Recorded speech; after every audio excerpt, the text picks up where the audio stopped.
मला एक फोन आला. फोनवर मला कळालं की मेट्रो सिटी हॉस्पिटलला आडवली इथे एक 14 ते 15 वर्षाची मुलगी ॲडमिट आहे.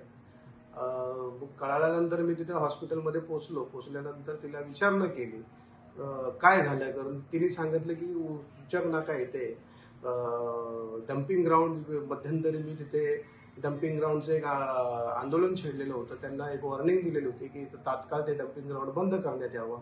त्यांनी कालांतराने काही वेळ मागितलेला होता की आम्ही कुठेतरी शिफ्ट करतो, थोडासा वेळ हवा आहे. आपण नंतर कळाल्यानंतर त्या मुलीने त्या कचऱ्याच्या या गाडीतून काही सडलेले गुलाबजामुन खाली पडलेले होते. त्याच्यातून एक गुलाबजामुन तिने खाल्लेला होता.